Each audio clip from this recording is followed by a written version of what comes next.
Don't be fooled by this shabby hat, beneath this hat hides a top business acumen.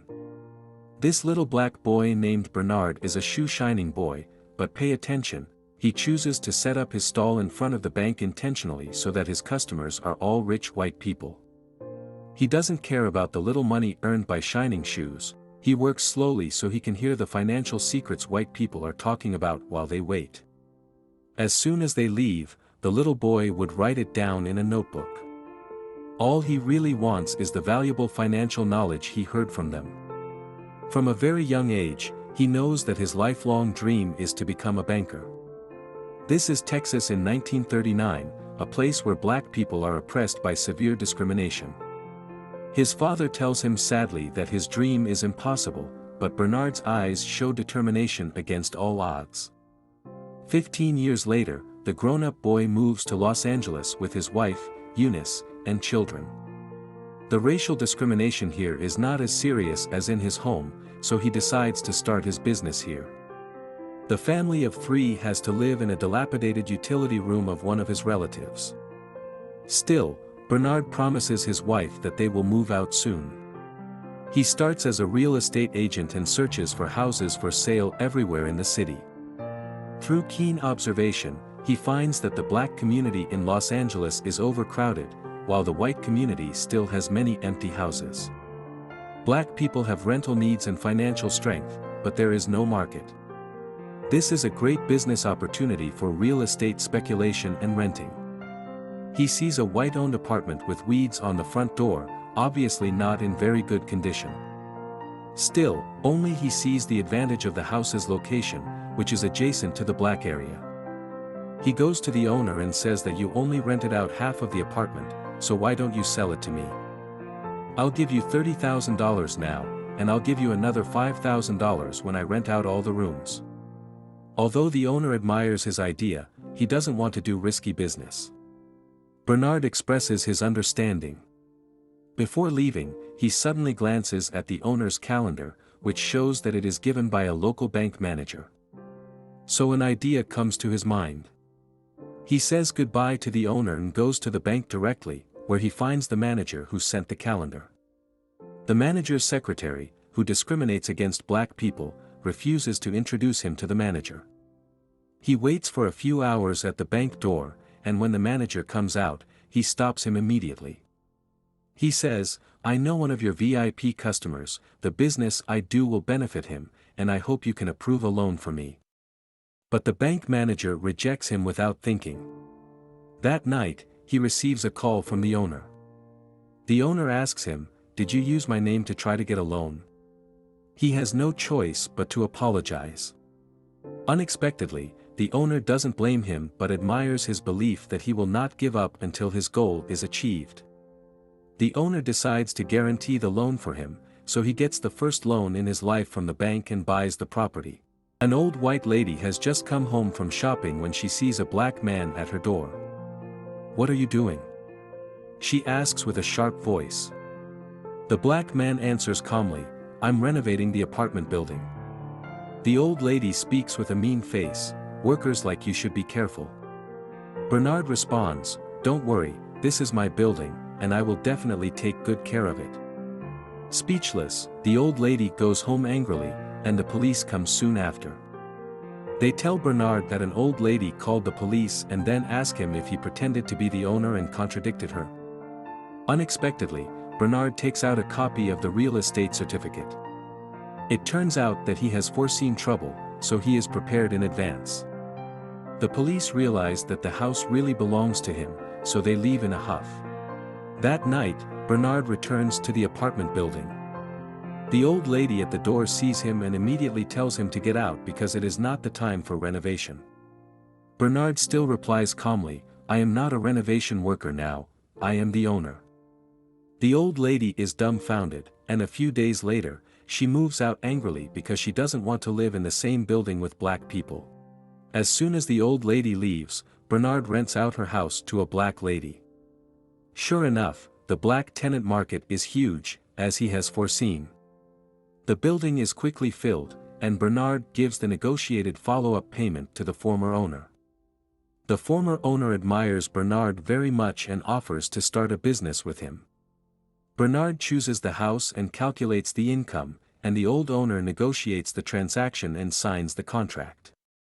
With him in front, white people won't know that they are doing business with black people, and they will split the revenue. Bernard readily agrees. The cooperation between the two goes very smoothly, and they make a lot of money immediately. Bernard also moves from an apartment block to a mansion shortly after, providing a happy life for his beloved family. This is his wisdom: when someone discriminates against him, he will not punch back, because then he will fall into other people's game rules. He wants to play his own rules. Rational, economic, and maximum profit is his ultimate goals. However, life does not always go smoothly, and challenges can arise at any moment. The former owner who works with Bernard is old and frail and dies suddenly a few years later. His equity in the company is inherited by his wife. This woman severely discriminates against black people and doesn't want to cooperate with Bernard. She contemptuously offers to buy Bernard's shares at a very low price, and if he disagrees, she will sue him. In that era, when whites and blacks litigate, who do you think the judge would favor?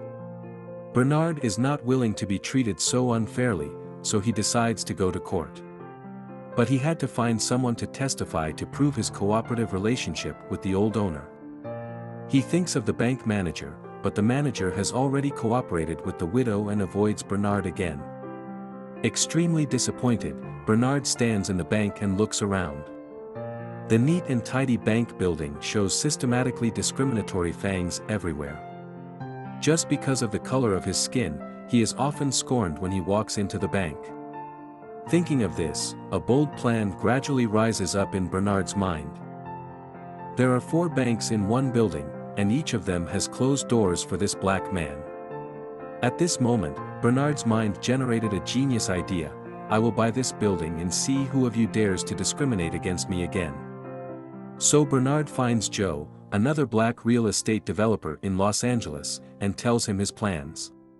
At first, Joe thinks he is out of his mind because the land price of the building is extremely high, and never has a black person ever bought land in LA downtown. But after discussing it for a while, Joe discovers that Bernard is not a delusional man but a thoughtful rationalist. Why does he want to buy this building? Because as long as he owns the building, the bank inside will serve him. They dare not refuse to give him a loan. They will also disclose the real estate trend to him so that his real estate business will be smoother. Joe is shocked by his idea, but after thinking about it, he believes it will work. Although he is extremely wealthy, he is also subject to white people everywhere. If he can step on white bankers on white land, he will make more money. However, they still cannot negotiate transactions with white people directly, so they need a white person as an agent. In this regard, Bernard already has an idea in mind: Matt, who has been helping him with renovations.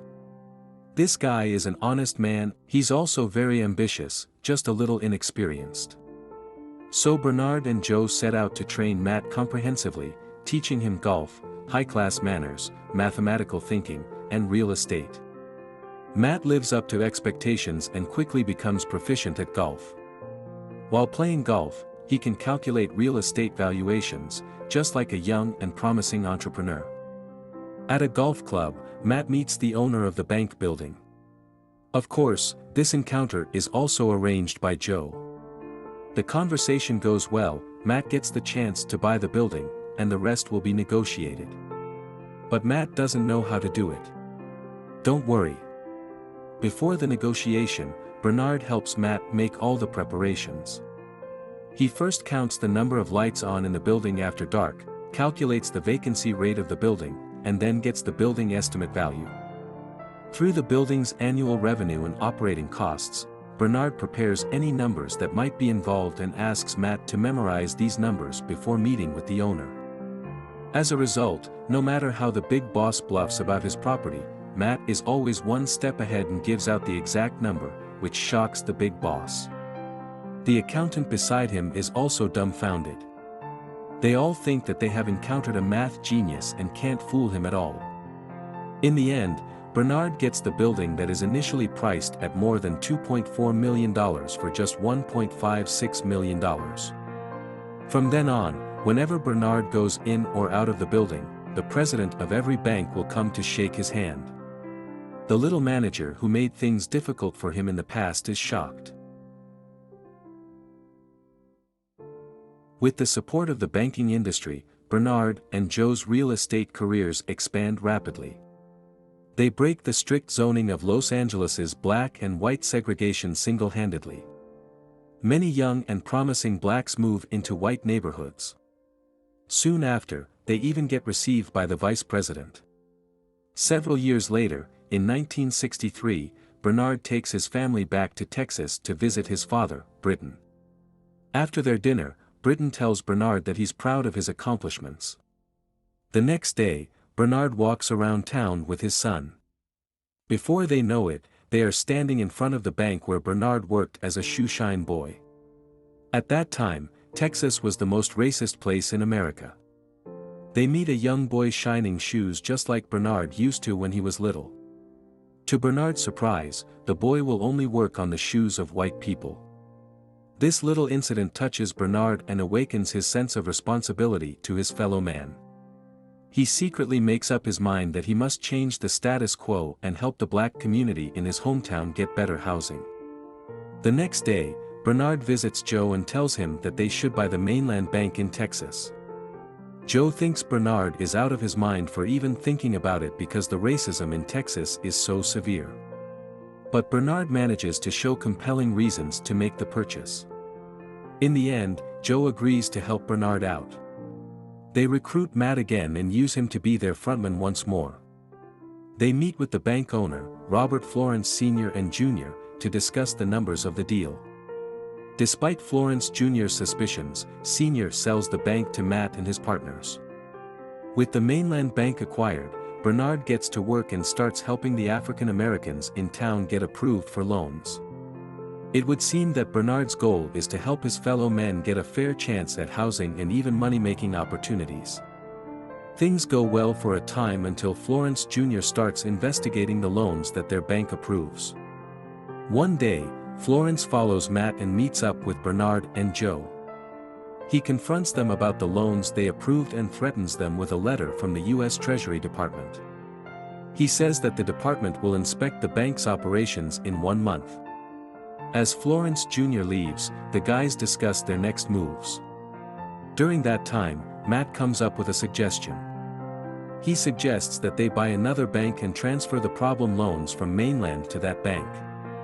They discuss the purchase of the Bank of Marlon Moore, and Bernard says the main problem is overseeing the operations of the bank. In response, Matt suggests that he be allowed to run the new bank. Bernard expresses his discomfort with the idea, but he eventually settles with letting Eunice keep an eye on Matt. In the end, Matt gets to run his bank just like he wanted. The next day, Matt meets up with a lawyer and starts signing loan contracts on his signal. Sometime later, Matt receives a call from Florence Jr. regarding clients that want to withdraw all their money from Mainland. To make matters worse, a federal bank examiner arrives at Marlon. To help Matt, Bernard forces himself to dress up as a janitor so he can get close during the meeting. Unfortunately, it doesn't make a difference since the examiner discovers a critical problem on several loans. Bernard is in disbelief that the absurd loans got approved. Eventually, they learn that it was Florence Jr.'s doing all along. It turns out that while rushing to run his bank, Matt skipped protocols and used a lawyer that Florence recommended. Through that, Florence was able to sneak in the problematic loans. Sometime later, Bernard and Joe tell Matt that the most rational move they can make is to walk away from the Bank of Marlon.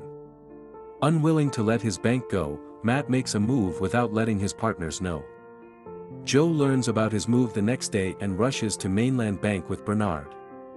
They confront Matt about the loans while Florence watches the spectacle with a proud look on his face.